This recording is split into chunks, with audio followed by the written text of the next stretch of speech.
मौर्रखा 1 जून 2022 मुताबिक 30 शवादुल मुकर्रम 1443 हिजरी के Avadhnama voice addition में आपका खैर मकदम है। पेश खिदमत है अवधनामा में शाये खास खबरों की तलखीस। मुल्क में चौथी सहमाही की शरहनमू का डेटा मंगल को जारी कर दिया गया। माली साल 2021-22 की आखिरी सहमाही में जीडीपी की शरहनमू 4.1% रही है। पूरे माली साल के बारे में बात करें तो ये 8.7% रहा है। मुसलसल चौथे साल मुल्क में अच्छे मानसून के आसार के दरमियान ये शरहनमू एक अच्छी अलामत है।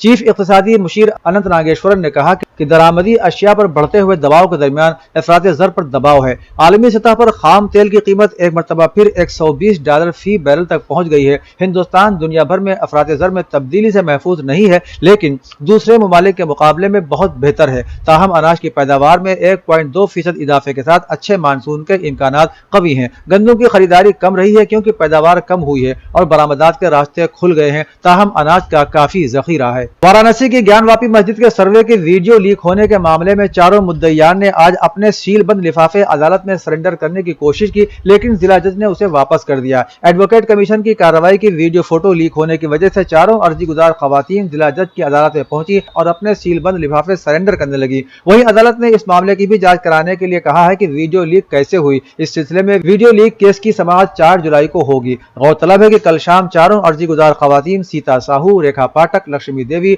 और मंजू व्यास को अदालत ने वीडियो फोटो का बंद लिफाफा हवाले किया था। लिफाफा हवाले किए जाने के फौरन बाद वीडियो लीक हो गई थी। चारों मुद्दई खवातीन के मुताबिक उनके सील बंद पैक लिफाफे अभी तक खोले नहीं गए हैं, लेकिन उसके बावजूद वीडियो लीक हो गई, जिसकी वजह से वो अपना सील बंद लिफाफा उसी हालत में वापस करने आई थी, लेकिन अदालत ने उसे वापस नहीं लिया। हनुमान के जन्म स्थान को लेकर महाराष्ट्र के नासिक में इस मामले पर बहस के दौरान हाथापाई की नौबत आ गई। हनुमान का जन्म स्थान कौन सा है, इस पर नासिक में चल रहे बहस में 3 घंटे तक गुफ्तगू के बावजूद भी कोई हल नहीं निकला। उल्टे एक संत के तबसरे पर इस कदर हंगामा हुआ कि गोविंदानंद सरस्वती पर एक संत ने मीडिया का माइक उठाकर मारने की कोशिश की, जिसके बाद सरस्वती जी उठ गए और गुफ्तगू तकरार में बदल गई। मौके पर मौजूद पुलिस ने गोविंदानंद सरस्वती को एक कमरे में ले जाकर बिठाया और बाकी लोगों से हाल खाली करा लिया। कर्नाटक के जनूबी कन्नौज जिले में मलाली मस्जिद तनाज़े पर मस्जिद इंतजामिया ने मकामी अदालत से मुतालबा किया है कि वीएचपी की अर्जी को खारिज किया जाए। विश्व हिंदू परिषद ने मंगलुरु के नजदीक वाक़े मलाली शहर में जुमे के रोज मस्जिद का सर्वे कराने के लिए एक कोर्ट कमिश्नर की तकर्रुरी का मुतालबा करते हुए अदालत का रुख किया है। इसे चैलेंज करते हुए मस्जिद इंतजामिया कमेटी ने अर्जी दायर की है। एडिशनल सिविल कोर्ट 3rd इस मामले पर समाअत करने जा रहा है। अदालत इस बात पर फैसला ले सकती है कि यहाँ सर्वे कराया जाए या नहीं। दरियासना ज़राअत और किसानों की बहबूद की मरकजी वजीर ममलकत शोभा कुरुंदलाजे ने जनूबी कन्नौज जिले में मलाली मस्जिद तनाज़े पर सहाफियों से बात करते हुए कहा कि इस बात पर बहस होनी चाहिए कि कौन सी इमारतें हिंदुओं की हैं। अगर हर कोई इस बारे में सोचे तो सब एक साथ रह सकते हैं। मरकजी चांद कमेटी फिरंगी महल के जनरल सेक्रेटरी मौलाना नईमुर रहमान सिद्दीकी और शिया चांद कमेटी के सदर मौलाना सैयद सैफ अब्बास नकवी ने इत्तला दी है कि 29 शवादुल मुकर्रम 1443 हिजरी को ज़ीक़ादा के चांद की तस्दीक नहीं हो सकी है। लिहाजा कल 1 जून 2022 को 30 शवाल होगी और 2 जून 2022 को ज़ीक़ादा की पहली तारीख होगी और विलादत इमाम अली रज़ा अलैहिस्सलाम 12 जून 2022 को है और शहादत इमाम अली रज़ा 24 जून 2022 को है। आज सोशल मीडिया पर बड़े इमामबाड़े में गणेश की मूर्ति की खबर फैलते ही हंगामा मच गया। लोग एतराज करने लगे कि इमामबाड़े में मूर्ति कहीं किसी साजिश का हिस्सा तो नहीं है। जैसे ही खबर हुसैनाबाद ट्रस्ट इंतजामिया के पास पहुंची, वहां भी फौरन एक्शन में आए अफसरान ने मुलाजिमीन को भेज कर पूरी सच्चाई जानी तो सारा मामला फर्जी निकला। ऑफिस सुपरिटेंडेंट की तरफ से मकतूब जारी करके बताया गया ऐसी कोई सच्चाई नहीं है कि वहां मूर्ति हो। दरअसल हुआ यह कि ईद के इंतजामात के लिए आए टेंट के सामान के साथ गाड़ी में किसी गैर मुस्लिम की शादी के लिए टेंट के सामान के साथ मूर्ति भी रखी थी, जो नीचे उतार कर रख दी गई। उसी वक्त किसी ने उसकी फोटो ले ली और उसे वायरल कर दिया गया। इसे किसी की माहौल खराब करने की कोशिश भी माना जा रहा है। उत्तर प्रदेश के वजीर आला योगी आदित्यनाथ जी ने कहा कि मुल्क 1947 में आजाद हो गया था, लेकिन हुकूमत की स्कीमों का फायदा समाज के हर तबके तक पहुंचाने के काम का आगाज 2014 में वजीर आजम नरेंद्र मोदी के इख्तियार में आने के बाद हुआ। वजीर आला आज यहाँ लोक भवन में मुनक़िदा गरीब कल्याण सम्मेलन के मौके पर मरकजी और रियासती हुकूमतों की तरफ से चलाई जा रही मुख्तलिफ स्कीमों के फायदा उठाने वालों के साथ बातचीत के प्रोग्राम से खिताब कर रहे थे। चीफ मिनिस्टर ने कहा कि उत्तर प्रदेश मुल्क की वाहिद रियासत है जिसने अपने हर गांव के हर देहाती को बैंकिंग की सहूलत फराहम की है। ये वो तब्दीली है जो वजीर आजम लाना चाहते थे। उर्दू अदब में गजल की अहमियत और मिर्जा गालिब की मकतूब निगारी पर 2 रोजा कौमी सेमिनार का इनेकाद शिया पीजी कॉलेज में किया गया। सेमिनार का इफ्तिताह जानशीन खतीब अकबर मिर्जा मोहम्मद एजाज अतहर ने किया। सदारत प्रोफेसर अब्बास रज़ा नैयर ने की। मेहमान खुसूसी के तौर पर मौलाना यासूब अब्बास, डॉक्टर सैयद एहसान हैदर जैदी और अब्बास मुर्तजा शमसी शरीक हुए, जबकि मेहमान एजाजी के तौर पर प्रोफेसर मिर्जा मोहम्मद अबू तैयब मौजूद रहे। डॉक्टर नाजिम हुसैन खान ने सभी का इस्तकबाल किया। प्रोफेसर अब्बास रज़ा नैयर ने उर्दू गजल की तारीख को बयान करते हुए मिर्जा गालिब के खुतूत पर सैर हासिल गुफ्तगू की। डॉक्टर सैयद एहसान हैदर जैदी ने उर्दू में मौजूद रोजगार के इम्कानात और मौक़े से MA के तलबा और तालिबात को आशना कराया। रियासत के वजीर तवानाई और शहरी तरक्यात AK शर्मा ने कल विधानसभा में बजट पर तबादला ख्याल करते हुए वजीर आला और वजीर मालियात का हमजिहत बजट पेश करने के लिए शुक्रिया अदा किया।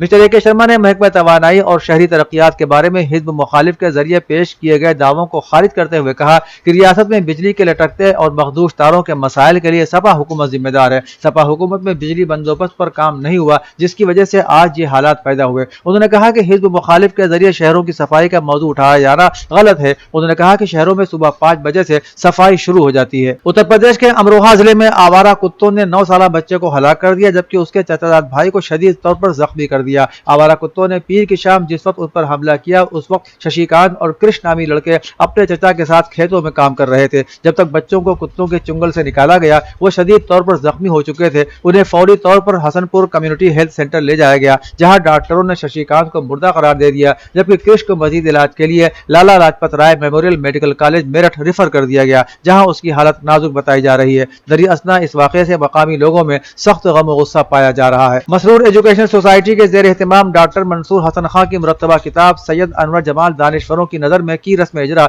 बतारीख 5 जून बरोज इतवार 10 बजे दिन में सैयद अनवर जमाल की रिहाइशगाह तेली बाग नहरिया रायबरेली रोड पर होगी। तकरीब इजरा में शहर व बैरून शहर के उदबा और शोरा की बड़ी तादाद में शिरकत मुतवक्के है। डॉक्टर सरवत तकी ने शुरका से वक्त मुतय्यना पर शिरकत की दरख्वास्त की है। निजामत का फरीदा खुशफिक्र शायर शकील गयावी अंजाम देंगे। अवधनामा के जहानुमा सफ़े के मुताबिक ईरान के कोऑपरेटिव मेहनत और समाजी बहबूद के वजीर ने बैनुल-अक़वामी नाइंसाफी दूर करने और मुल्कों के दरमियान मौसर ताउन बढ़ाने के लिए नावाबस्ता तहरीक के किरदार और ताउन पर जोर दिया है। इस्लामी जमहूरिया ईरान के वजीर ताउन हुज्जतुल्लाह अब्दुल मलिकी ने नावाबस्ता तहरीक के वर्चुअल इजलास से खिताब करते हुए कोरोना के दौर में वैक्सीन की फराहमी में मुल्कों के दरमियान नाबराबरी की जानिब इशारा करते हुए कहा कि इसमें कोई शक नहीं कि इस बहरान से बाहर निकलने के मरहले में दुनिया में समाजी इंसाफ के सिलसिले में नाबराबरी बढ़ने का खतरा बढ़ गया है। कोरोना बहरान के नताइज से बाहर निकलने के लिए मुल्कों की मुनसिफाना और मसावी तामीर के सिलसिले में इंटरनेशनल लेबर ऑर्गेनाइजेशन के किरदार अदा करने के लिए मुनासिब और अहम बुनियाद करार दिया। जेनेवा में वर्ल्ड हेल्थ असेंबली के इजलास के लिए जमा होने वाले आलमी सेहत आम्मा के रहनुमाओं ने पोलियो के खात्मे के लिए फौरी कार्रवाई का मुतालबा किया है। डान अखबार की रिपोर्ट के मुताबिक हाल ही में मुनक़िदा वर्ल्ड हेल्थ असेंबली के मंदूबीन ने यह नतीजा अख्ज़ किया कि पोलियो वायरस के खिलाफ मुअस्सिर कार्रवाई करने का बेहतरीन मौका है, लेकिन उन्होंने मुतनब्बे किया कि यह मौका गैर मुअय्यना मुद्दत तक दस्तयाब नहीं रहेगा। प्रेस रिलीज में कहा गया है कि हालिया कोशिशों ने पोलियो वायरस की आलमी वबा पर वाज़ेह असर डाला है, जिसके नतीजे में पोलियो वायरस की मुंतकिली इंतहाई कम सतह पर आ गई है, जो कि अब सिर्फ पाकिस्तान और अफगानिस्तान में मौजूद है और उसकी रोकथाम के लिए कोशिशों के सैर हासिल नताइज बरामद हो रहे हैं। दोहा में मुल्क और बैरून मुल्क उर्दू के फरोग के तई अपने अज़्म का इयादा करते हुए बज़्म सदफ इंटरनेशनल के चेयरमैन शहाबुद्दीन अहमद ने कहा कि पहली खलीज उर्दू कॉन्फ्रेंस के जरिए जहां खलीज में क़याम पजीर उर्दू तबके को एक प्लेटफार्म पर लाना है, वहीं उर्दू को फरोग देने और उसे रोजमर्रा की जिंदगी में अपनाने के लिए पहल करना है। ये बात उन्होंने बज़्म सदफ इंटरनेशनल के ज़ेर एहतिमाम दोहा में पहली खलीज उर्दू कॉन्फ्रेंस के इफ्तिताही तकरीब में कही। उन्होंने कहा कि उर्दू की बका उसी वक्त मुमकिन है जब हम उसे ओढ़ना बिछौना बनाएं और जिंदगी के रोजमर्रा कामों में उर्दू को ही बरतें। उन्होंने कहा कि उर्दू से दूरी न सिर्फ हमारी तहजीब और सकाफत को मिटा देगी, बल्कि हम अपना मजहबी, अदबी और सकाफती सरमाया भी खो देंगे। रूसी सदर व्लादिमीर पुतिन की नासाजी की तबीयत की खबरें यूरोपीय मीडिया में गर्दिश कर रही हैं। द गार्डियन अखबार ने दावा किया है कि गैर मुसद्दिका रिपोर्ट्स के मुताबिक रूसी सदर से मुताल्लिक ये बातें भी कही जा रही हैं कि रूसी रहनुमा अपने खिलाफ होने वाली बगावत की कोशिश से बच गए हैं। न सिर्फ ये, बल्कि कुछ अखबारात के मुताबिक वो पहले ही मर चुके हैं और उनकी जगह उनके हमशक्ल ने ले ली है। لی ہے۔ تاہم دی گارڈین نے روس کے وزیر خارجہ سرگئی لاروف کے ساتھ ایک انٹرویو کا حوالہ دیا جہاں وزیر خارجہ کو ان مفروضات کی تردید کرنے پر مجبور کیا گیا تھا کہ روسی صدر ولادیمیر پوتن بیمار ہیں یا موت کے منہ میں جا رہے ہیں۔ روسی وزیر خارجہ نے فرانسیسی ٹی وی کو انٹرویو دیتے ہوئے کہا کہ روسی صدر ولادیمیر پوتن ہر روز عوام کے سامنے آتے ہیں جن کو ٹی وی اسکرین پر ان کی کارکردگی کے بارے میں پڑھتے ہوئے اور بات کرتے ہوئے سنا جا سکتا ہے۔ پاکستان نے جنگ زدہ ملک یوکرین کی درخواست پر انسانی ضرورتوں کے سامان پر مشتمل امداد کی دوسری کھیپ بھیج دی ہے۔ ریڈیو پاکستان کی رپورٹ کے مطابق یوکرین کے جنگ زدہ لوگوں کی امداد کے لیے 5.7 ٹن سے زائد امدادی سامان پہنچانے کے لیے خصوصی 130 سی طیارے نے آج پاکستان سے اڑان بھری، جبکہ مزید 5.7 ٹن امداد جمعہ یعنی 3 جون کو روانہ کی جائے گی۔ رپورٹ میں کہا گیا ہے کہ ایک ذمہ دار اور امن پسند قوم ہونے کی حیثیت سے پاکستان نے تنازعات اور آفات کے شکار ممالک کی امداد کے لیے عالمی برادری کے ساتھ ہمیشہ شانہ بشانہ کام کیا ہے۔ اودنامہ میں شائع خبریں اور مضامین کو مکمل طور پر پڑھنے کے لیے www.awadnama.com پر